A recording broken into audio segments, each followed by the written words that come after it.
अब इसके साथ ही एम्प्लॉयज़ स्टेट इंश्योरेंस एक्ट 1948 जो है वो एक सोशल वेलफेयर लेजिस्लेशन है जो प्रोवाइड करता है social security in the form of insurance, जो इंश्योरेंस के रूप में सिक्योरिटी प्रोवाइड करता है। अब आपके दिमाग में भी ये क्वेश्चन उठता होगा कि हमें आखिर जो एम्प्लॉयज़ हैं उन्हें आखिर कौन से बेनिफिट्स जो है वो ये एक्ट प्रोवाइड करेगा और ये किस रूप में इनको सोशल सिक्योरिटी देगा। तो चलिए आगे देखते हैं।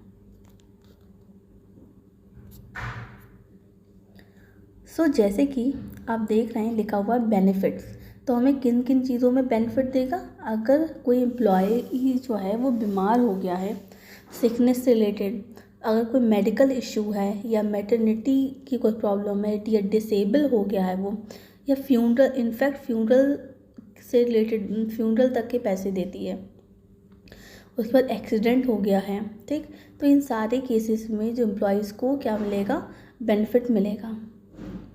और ये सारे एम्प्लॉयर और एम्प्लॉयज़, इसमें जो दोनों लोग हैं, जो एम्प्लॉयर और एम्प्लॉय दोनों के वेजेस का कुछ परसेंट जो है वो डिडक्ट होकर ESI फंड यानी एम्प्लॉयज़ स्टेट इंश्योरेंस फंड में जमा हो जाएगा। अच्छा चलिए ये चीज़ भी देखते हैं कि एम्प्लॉयज़ कंपनसेशन एक्ट जो है 1923 का, उसमें और एम्प्लॉयज़ स्टेट इंश्योरेंस एक्ट जो हम पढ़ रहे हैं इसमें क्या डिफरेंस है। तो देखिए जो इंश्योरेंस एक्ट है वो जो बताता है वेलफेयर की बात करता है, वहीं कंपनसेशन एक्ट जो है वो पब्लिक सोशल असिस्टेंट की बात करता है। तो यहाँ पर यही बेसिक सा डिफरेंस है।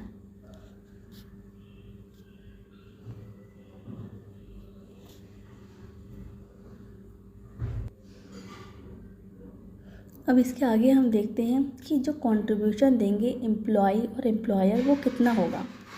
तो जैसे कि जो एम्प्लॉय है उनकी वेजेस यानी सैलरी, उसका 1.75% जो है वो डिडक्ट हो जाएगा और एम्प्लॉयर के 4.75% जो है वो डिडक्ट हो जाएगा। तो इस तरह टोटल जो है 6.50% जो है वो डिडक्ट हो जाएगा उनका, दोनों का मिला के। तो और ये सारा फंड जो है वो सेंट्रल गवर्नमेंट के फंड में इकट्ठा हो जाएगा। तो यहाँ पर हम देख रहे हैं एम्प्लॉयर के जो वेजेस है वो ज़्यादा डिडक्ट हो रहा है एम्प्लॉय के मुकाबले। तो इससे ये पता चलता है कि ये एक्ट जो है वो एम्प्लॉय की तरफ ज़्यादा टिल्ट है। अब यहाँ पर देखते हैं whose employees covered in this act, कि इस एक्ट में कौन से एम्प्लॉय जो है वो कवर्ड होंगे।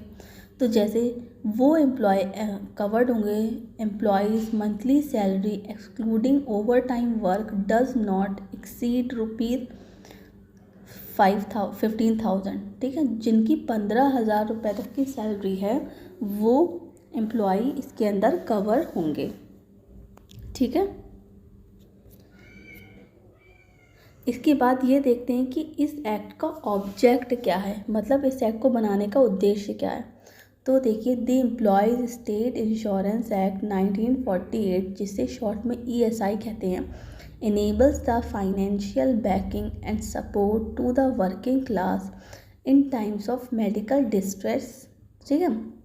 तो जो वर्किंग क्लास पीपल हैं उनको फाइनेंशियली सपोर्ट करता है मेडिकल प्रॉब्लम्स में, जैसे हमने देखा था सिकनेस की प्रॉब्लम हो गई या मैटरनिटी लीव से रिलेटेड प्रॉब्लम हो गई या डिसऑर्डर हो गया मेंटली फिजिकली या डिसेबल हो गया या किसी की डेथ हो गई। तो इन सब से रिलेटेड जो भी प्रॉब्लम होती है उन सब से फाइनेंशियली डील करता है। So it is a self finance initiative. Self finance क्यों? क्योंकि इसमें हमारा ही पैसा जो है वो कट के जमा हो रहा है, डिडक्ट होके जमा हो रहा है फंड में। फिर उसी से हमें जब भी हमें कोई फाइनेंशियल प्रॉब्लम होती है तो हमें उसका बेनिफिट मिलता है, which serves as a type of social security scheme to prevent the working class from any financial problem arising out of the above medical issue. तो जैसे ये भी कहता है कि जो ये है वर्किंग क्लास को जो भी फाइनेंशियल प्रॉब्लम होगी उन सारी चीज़ों से ये एक्ट जो है वो डील करेगा।